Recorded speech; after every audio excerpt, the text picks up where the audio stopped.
On passe directement à la troisième présentation, étude de sensibilisation aux pneumallergènes chez l'enfant à propos de 445 cas, expérience de Rabat. Chers maîtres, chers confrères et consoeurs, honorable assistance, bonjour. Donc permettez-moi de vous présenter un bref résumé sur notre travail réalisé au sein du service de pneumoallergologie et d'infectiologie pédiatrique à l'hôpital d'enfants de Rabat. Pour cela, nous allons adopter le plan suivant. Les maladies allergiques sont dominées par l'asthme et la rhinite allergique. C'est un véritable problème de santé publique en nette augmentation ces dernières décennies. La prévalence de sensibilisation aux pneumallergènes est variable selon les études et donc selon les pays. L'objectif de notre travail était d'évaluer le profil de sensibilisation aux pneumallergènes dans les consultations de pneumoallergologie pédiatrique à l'hôpital d'enfants de Rabat.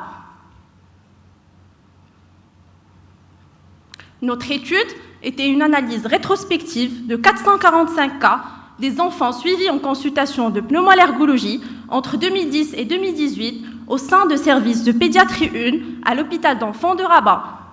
On avait inclus les enfants entre 3 et 15 ans adressés pour pathologie allergique. On avait exclu les enfants inférieurs à 3 ans, les enfants supérieurs à 15 ans et les enfants ayant des contre-indications et tests cutanés, à savoir la prise des antihistaminiques et la poussée d'eczéma.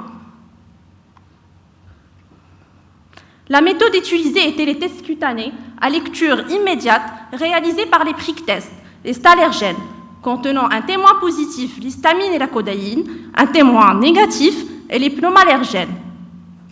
On applique une goutte d'extrait allergique sur l'avant-bras en peau saine. Les critères d'interprétation, le témoin positif doit être positif, le témoin négatif doit être négatif. Si le témoin négatif se positif, ça désigne un dermographisme. Le test positif est considéré positif si le diamètre moyen de la papule était supérieur à 3 mm à celui du témoin négatif. Les allergènes testés étaient les acariens, les dermatophagoïdes pteronicinus, les dermatophagoïdes farinés, Blomia tropicalis, les moisissures, donc les alternaria et l'Aspergillus fumigatus, donc les pollens de graminées, les phanères d'animaux, à savoir les chats et les chiens, et la blatte germanique. Pour les résultats, nous avons colligé 445 cas avec un âge moyen de 7,3 ans, un minimum de 3 ans et un maximum de 5 ans, avec une discrète prédominance masculine, 55% des cas. 65% de nos patients étaient asthmatiques, 34% avaient une rhinite allergique, 13% avaient une association asthme et rhinite allergique, 3% avaient une association asthme, rhinite allergique et conjonctivite allergique. Dans notre série, la prévalence de sensibilisation était de 41%. Le profil de sensibilisation de nos patients était le suivant. Les dermatophagoïdes pteronicinus étaient 42%, les dermatophagoïdes farinés 37%, l'alternaria et l'aspergillus 7%, les pollens, la blatte 5%, les poils de chat et de chien 4%, le Blomia tropicalis 2,5%.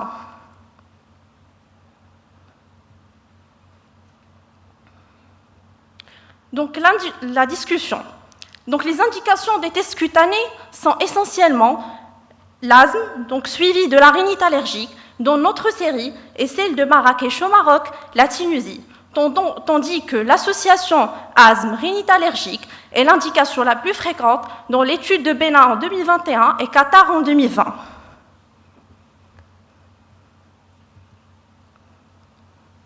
La prévalence de sensibilisation aux pneumallergènes dans notre série était de 41% des cas, proche aux prévalences retrouvées en littérature.